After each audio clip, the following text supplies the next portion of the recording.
estrategia del día es traída para vos por bloomberglinea.com.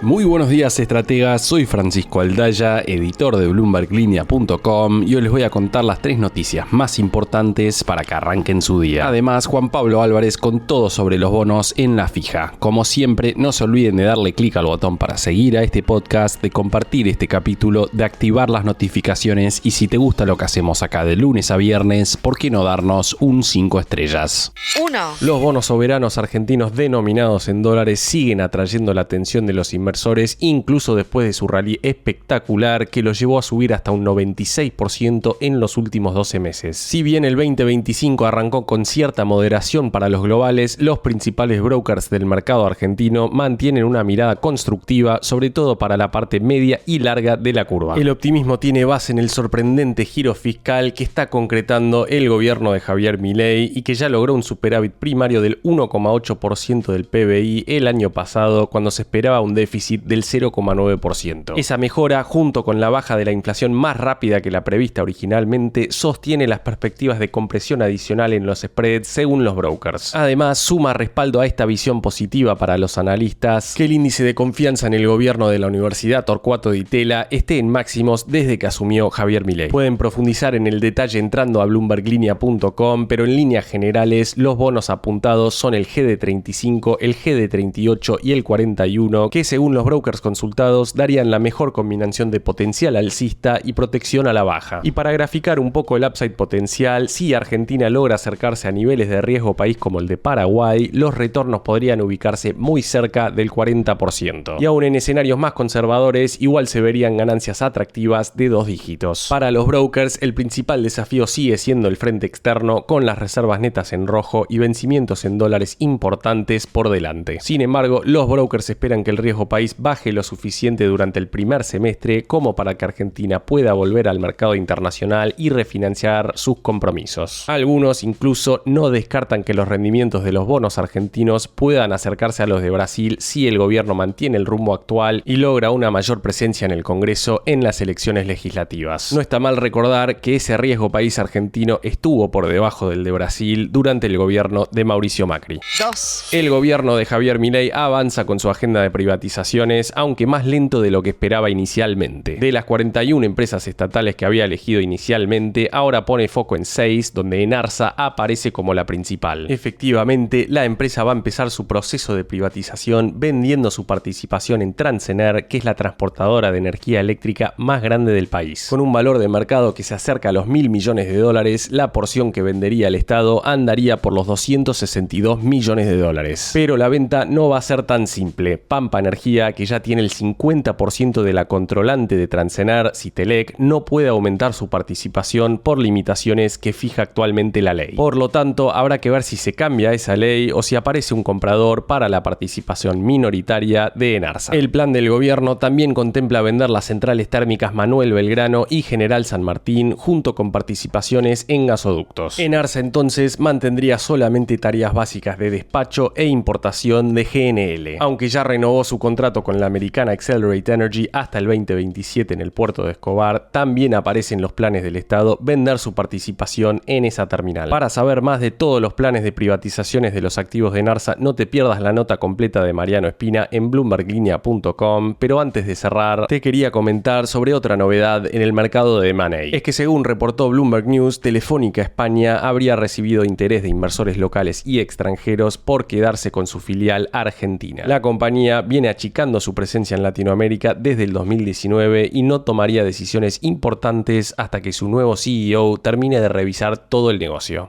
3. Goldman Sachs está advirtiendo sobre una situación delicada en el mercado de acciones estadounidense, especialmente después de 2 años de subas continuas en las valuaciones. La semana pasada te había contado del escepticismo al respecto de Jamie Dimon de JP Morgan, pero parece que no es el único. El foco de la preocupación de Goldman está puesto en las llamadas 7 magníficas: Apple, Nvidia, Microsoft Microsoft, Alphabet, Amazon, Meta y Tesla. Y para tener una idea de la dimensión que alcanzaron estas empresas, pensemos que desde enero de 2023 sumaron unos 11 billones de dólares en términos de market cap. Ese monto equivale a todas las bolsas del Reino Unido, Francia y Alemania juntas. El año pasado, mientras tanto, el promedio de empresas de S&P 500 subió solo 10%, mientras que las magníficas 7 treparon un 47%. Peter Oppenheimer, estratega jefe de renta variable en Goldman, señala que las acciones están valuadas para la perfección, lo que significa que cualquier tropiezo podría generar ajustes importantes. Y entre los riesgos principales menciona posibles subas en los rendimientos de los bonos del Tesoro norteamericano o, por ejemplo, datos económicos y resultados trimestrales decepcionantes. Y frente a ese panorama, Goldman Sachs recomienda diversificar las inversiones tanto geográficamente como por sectores. Sugiere mirar más allá de la tecnología y buscar lo que llaman quality compounders, empresas que generan un crecimiento constante de ganancias a lo largo del ciclo económico. El fortalecimiento del dólar, además, podría beneficiar a empresas de otros países que dependen del mercado estadounidense, pero tienen valuaciones más accesibles.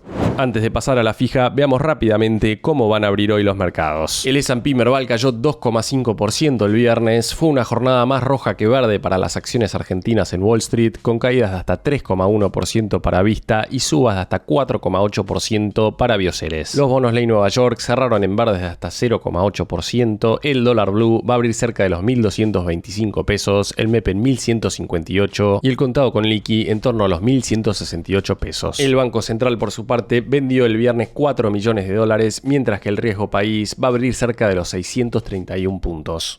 La fija. Y ahora, Juan Pablo Álvarez, contanos un poco de cómo viene el mundo de los bonos, además del canje que llevaron adelante el viernes Luis Caputo y Pablo Quirno. Buenos días, inversores. Vamos a hablar de bonos. La semana pasada cerró con dos noticias importantes para la renta fija argentina. Por un lado, la calificadora de riesgo estadounidense Moody's mejoró la calificación de deuda soberana argentina como emisor a largo plazo en moneda local y extranjera de CA a CAA3 y cambió la perspectiva de estable a positiva, lo que abre la esperanza de que pronto tengamos una nueva recalificación. Al respecto, hago salvedades. Aún nos faltarían 2 escaloncitos más para pasar a B3, es decir, para dejar de ser especulación con alto riesgo y pasar a grado de especulación. De hecho, el viernes hablaba con un economista que lo primero que me dijo fue que si con un riesgo país en 630 puntos recién nos suben a CAA3, la vienen corriendo de atrás, según su mirada, ¿no? Veremos si pronto tenemos una nueva recalificación. Hago otra mención a la deuda soberana en dólares, y es que el viernes pasado salió un informe muy interesante de la consultora Quantum Finanzas, en la cual comparan los rendimientos a 10 años de Argentina con otros países de la región. Por citar algunos ejemplos, Argentina a 10 años rinde 11%, es decir, bastante menos que Bolivia, que está en 32,1%, y que Ecuador, que rinde 18,1%, pero a la vez está por encima de otros países como Brasil, que está en 6,8%, México en 6,2% y Colombia 6,1%. Y ni hablar Chile, que rinde 5,3%, o Uruguay 5,1%. ¿Cómo estamos en la comparativa con otros países emergentes? Ucrania a 10 años rinde 27,4% y Zambia 24,9%. Parece broma la comparación con estos dos países, pero hasta hace no mucho rendíamos igual o peor. Por mencionar otros países emergentes, Kenia rinde 9,9%, Pakistán 10,4% y China 3,1%. Pero bueno, al empezar la columna dije que el viernes tuvimos dos noticias importantes y ya me referí a la recalificación de deuda. ¿Cuál es la otra? Es que la Secretaría de Finanzas llevó a cabo un canje de deuda en pesos para despejar parte de los vencimientos de 2025 y lograr una baja en las tasas de interés. La aceptación del canje fue del 64% del total y se despejaron 14 billones de pesos. En lo que refiere al sector privado, se canjearon el 55,25% de las tenencias que tenían precisamente los privados. Podría haber sido un poco más alto el número quizás, pero solo te tomaban el canje si tenías más de 1 millón de nominales. No sé bien el motivo, pero alguien me dijo que quizás tenía que ver con hacer más operativa la carga. Volviendo a los datos duros, se estiró la vida promedio del perfil de vencimientos de 0,54 años a 1,5 años y se redujo la tasa desde un promedio ponderado de 3,94 de tasa efectiva mensual a 2,2% con la nueva cartera. Por otro lado, este canje dio lugar al nacimiento de bonos duales, en este caso con vencimiento a 2026, que pagarán el máximo entre tasa fija fija y tasa Tamar, que es la tasa de depósitos mayoristas. En diálogo con Bloomberg Línea, el economista y funcionario Felipe Núñez, hoy director del Banco de Inversiones y Comercio Exterior, nos señaló que lo más probable es que la tasa que se termine activando es la tasa fija, lo que desindexaría deuda, y Núñez cree que el mercado también ve algo similar. Según Núñez, por esto último, este canje estabiliza el mercado monetario, da mayores certezas en cuanto a lo que son vencimientos de deuda. Hecha esta introducción, ahora vamos a hablar con un experto de mercado. En este caso estamos en contacto con Maximiliano Donzelli, quien es manager de estrategias de inversión en IOL Inversiones. Buenos días, Maximiliano, bienvenido a La Fija. Empiezo preguntándote por los resultados del canje. ¿Qué análisis haces? Primero, un poco el contexto fue una sorpresa, ¿no? Para el mercado, no estaban, o por lo menos a veces hay momentos que uno espera un canje, en este caso no estaba visualizado. Era desafiante, ¿no? Porque estamos hablando que involucraba 22 billones de pesos, ya que buscaba estirar todo lo que eran LECAP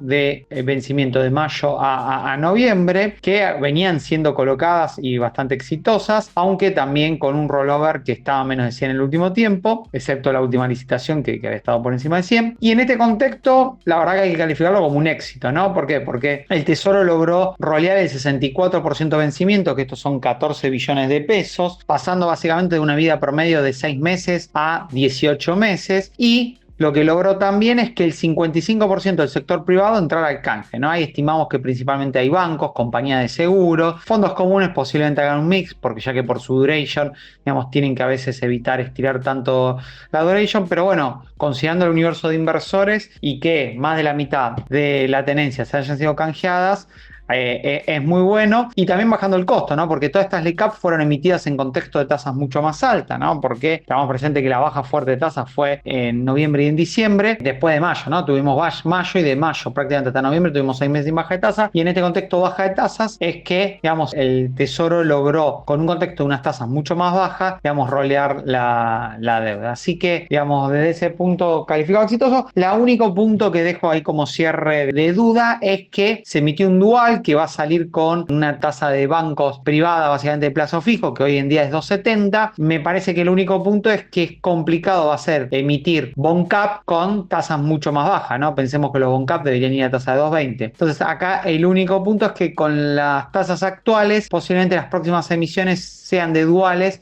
en detrimento de bond cap, hasta que las tasas de los plazos fijos bajen acorde, digamos, a lo que sería con las bond cap, ¿no? Pero bueno, sacando ese único punto, digamos, que si se quieren no es positivo, por el sentido que el bond cap era un instrumento que le permitía estirar plazos, el resto es todo muy bueno. ¿Qué bonos corporativos argentinos te parecen atractivos para quien busca conservar valor y ganarle a la inflación de Estados Unidos? Creo que acá hay que pensar que si bien hay muchísimos papeles cotizando, papeles que tengan liquidez es muy bajo, o que uno tenga un volumen para entrar y salir es muy bajo, digamos, más cuando uno compara con soberanos, con lo cual nuestro preferido generalmente es YPF por fundamento, por ser una compañía con buenos números, con buena historia de crecimiento, con buenos proyectos. Ahí hay dos alternativas para un perfil más conservador. Hay una NYPF que vence en el 2029 que rinde 6%, es una buena alternativa porque es un plazo, digamos, relativamente corto, va amortizando, por lo cual el inversor va recuperando el capital y es un rendimiento que está bastante por encima de una inflación de Estados Unidos. Para clientes un poco más agresivos nos gusta la nueva YPF que vence en el 2034, tiene un rendimiento cercano al 8%, y tiene 3 amortizaciones los últimos años, y nos parece un papel interesante porque claramente tenés un rendimiento que no es muy distante de un soberano, digamos, estamos hablando de 200 BP más, con una empresa con grandes fundamentos. Para, digamos, el público que no quiere estar mirando N, nosotros de IOL tenemos la alternativa del Fondo Común de Inversión de IOL Dólar Ahorro Plus, que es un fondo compuesto 80% por bonos corporativos, 20% por bonos soberanos, que desde que salió el 1 de noviembre viene rindiendo alrededor del 8% anualizado, tiene un target de rendimiento esperado de 7% un año, y me parece una alternativa mucho mejor porque es un portafolio diversificado de 100 millones de dólares, que tiene un montón de ONs, distintos tipos de riesgo, bueno, y se puede invertir de monto muy bajo, desde 5 dólares, que a veces otras alternativas más difíciles. ¿Y te preocupa la posibilidad de que si el gobierno levanta el cepo haya algún ruido en la curva de ONs en dólares? Nosotros Nosotros somos los que creemos que a veces hay una confusión en creer que el rendimiento bajo de la SON comparado con el soberano tiene que ver con el cepo, y no creemos que sea así. El rendimiento bajo de la SON tiene que ver porque la mayoría de las empresas que emiten son de muy buena calificación crediticia. Te diría que casi todas las empresas están muy por debajo del 3,5 deuda EBITDA, que es un ratio, digamos, que uno mira generalmente para ver el riesgo de deuda. La mayoría de las empresas no tienen deuda, niveles de deuda muy bajo. Muchas de las que emiten generan sus propios dólares, con lo cual me parece que hay un error conceptual. El rendimiento más bajo de la SON comparado con soberano tiene que ver más por la buena calificación crediticia que porque estemos en un contexto de cepo. No obstante eso, sí, digamos, puede haber algunas compañías que hoy están rindiendo un poco menos de lo que sería óptimo, principalmente las que son de calificación un poquito más bajo de lo que son los estándares AA o AAA, que esas sí pueden tener algún impacto por ahí, pero entendemos que el mayor impacto se va a dar por el lado del canje, y hoy el canje está relativamente barato, está entre 1,5 y 2. Entendemos que ahí es la pérdida que uno tendría que considerar y que en papeles más largos va a ser bastante menor. Te llevo ahora al terreno de los soberanos en dólares. La suba que venimos viendo en el riesgo país en 2025, ¿te preocupa o te parece que abre oportunidades de compra? La suba al riesgo país me parece que hay que verlo en un contexto donde tuvimos un arranque del año muy difícil para lo que es la deuda en dólares internacionales. Hablo de los bonos del Tesoro norteamericano que subieron muy fuerte, hablo de la deuda emergente que tuvieron caída de los precios. Entonces, en general me parece que hay que mirarlo por ese lado. Generalmente el riesgo país tiene una relación con eso, porque se relaciona con el tema de la percepción de riesgo, y yo creo que hay que buscarlo por ahí, más cierta pausa que se da luego de que fue un rally espectacular de lo que fue la última parte del año con la deuda. Con lo cual, para nosotros esta suba al riesgo país o la baja del precio es más un punto de entrada que un punto de salida. Y ahora, si tuvieses que armar una cartera en pesos, ¿qué te resulta atractivo? Nosotros estamos viendo como alternativas interesantes es hacer un mix entre LECAP cortas, principalmente de abril para acá. Uno puede, hay alternativas que vencen fines de febrero que están rindiendo cercano al 3%, y si no un poquito más largo, con rendimiento un poco más bajo, pero que sería acorde a la expectativa baja de tasa que tiene el mercado. Y eso compensarlo con posiciones más largas de bonos SER, como por ejemplo el TZX26, que es uno de los bonos que nosotros más estamos recomendando, que es uno de los bonos que le demos bastante valor, en el sentido que rinde inflación más 6, que es un nivel de rendimiento real bastante alto cuando uno mira en situaciones de normalidad. Con lo cual, LECAP para lo corto, bono SER para lo largo es lo que estamos prefiriendo. El otro día me acordaba que hasta el año pasado uno veía que inversores de mercado de capitales, por llamarle de alguna forma, también tenían algún puchito a veces en plazo fijo UVA. ¿Crees que ya pasó esa época o sigue teniendo sentido tener algo guardadito en ese instrumento? No, para un inversor hoy tener un plazo fijo UVA no le suma nada. Lo que pasaba y por qué tuvo éxito el plazo fijo UVA en la primera parte del 2024 era que si uno compraba un bono ajustable por inflación rendía 10-15 puntos por debajo de la inflación, mientras que esos plazos fijos por un tema normativo rendían un punto por encima de la inflación. Hoy uno puede encontrar un montón de alternativas que ajustan con la inflación que rinden muy por encima de ese 1%, con la ventaja de que si uno tiene un instrumento como un bono soberano, lo puedes vender a 24 horas y no tenés que esperar 90-180 días como el caso de plazo fijo UVA. Con lo cual, la verdad es que hoy no le vemos ningún valor y creemos que hay mucho más valor en invertir en instrumentos del mercado de capitales por flexibilidad y rendimiento. Te llevo ahora al plano internacional. ¿Cómo estás viendo los bonos de Estados Unidos? Y te pregunto también si te atraen bonos de algún otro país. Nosotros justamente recientemente para nuestros inversores de Estados Unidos que pueden operar distintas alternativas de renta fija de Estados Unidos, recomendamos alargar duration básicamente porque entendemos que lo que uno vio es un empinamiento de la curva de Treasury por distintos contextos, que tiene que ver más por cierto miedo de agravamiento de déficit fiscal, una política arancelaria que aumente la inflación de largo plazo, y cuando uno empieza a ver esos fundamentos, empieza a entender de que es un castigo bastante grande, y por eso nosotros, por ejemplo, estuvimos recomendando algunas alternativas de largo plazo. Un típico ejemplo es que se puede operar muy simple desde una cuenta de Estados Unidos de YOL Inversiones, el ETF IEF, que es un ETF de bono del Tesoro norteamericano de entre 7 y 10 años. Así que hoy básicamente recomendamos a los clientes posicionarse en bono del Tesoro norteamericano entre 5 y 10 años, y para algunos agresivos el TLT, que es de 20 a 30 años, donde ahí hay un potencial mucho mayor, pero bueno, puede haber una volatilidad de corto plazo, eso, pero la verdad es que hoy, digamos, uno mira que la parte larga rinde entre 4,6 y llegó a rendir casi 5%, y uno ve contra la inflación de Estados Unidos que está más cercano, por debajo del 3%, y uno, aunque sea negativo, podríamos pensar una inflación de 3%, son 200 BP por encima de la inflación, o sea, de tasa real 2 puntos. Eso es el doble que lo que es la tasa real promedio de Estados Unidos en contexto de suba de tasa, que no es el que estamos teniendo ahora. Así que somos muy optimistas lo que tiene que ver con renta fija de Estados Unidos. Y para algunos inversores un poco más sofisticados,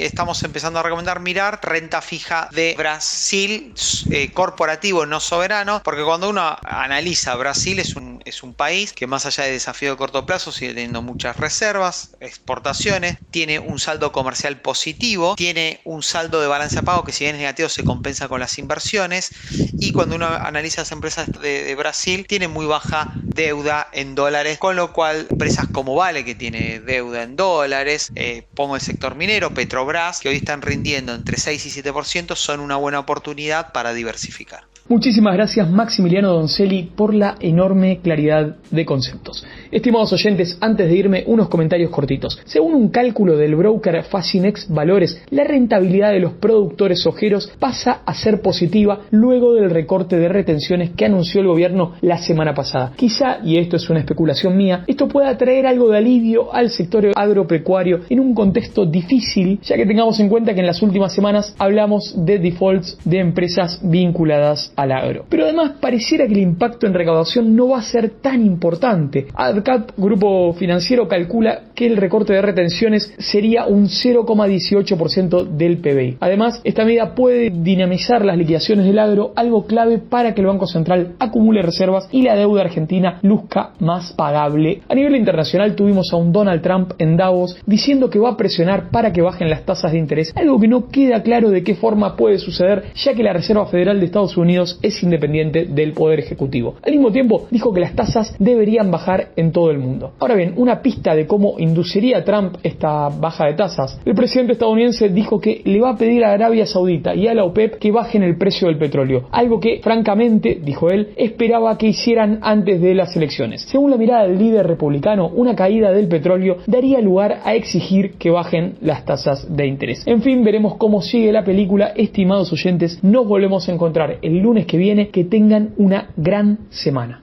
La frase del día. Antes de irnos, escuchemos lo que dijo el economista Orlando J. Ferreres al cerrar la semana pasada en una nota que dio a Radio Perfil. La salida del cepo podría liberar el tipo de cambio, generando un impacto en los precios. Sin embargo, este incremento sería controlable gracias a las reservas acumuladas por negociaciones con el FMI y bancos internacionales. Para Ferreres, el dólar se quedaría entre 1.050 y 1.619 pesos al salir del cepo, y en su escenario base, que incluye esa salida, la inflación de este año será del 26%. Esto fue un nuevo capítulo de la Estrategia del Día Argentina. Yo soy Francisco Aldaya, editor de Bloomberg Línea, y me podés seguir en X en @franaldaya. No se olviden de darle clic al botón para seguir a este podcast y a la campanita para que se enteren al instante cada vez que sale un capítulo de lunes a viernes. Espero que tengas una gran jornada productiva. Esto fue La Estrategia del Día Argentina, escrito y narrado por Francisco Aldaya. Producido por Arturo Luna y Daniela Hernández. Que tengas un día muy productivo.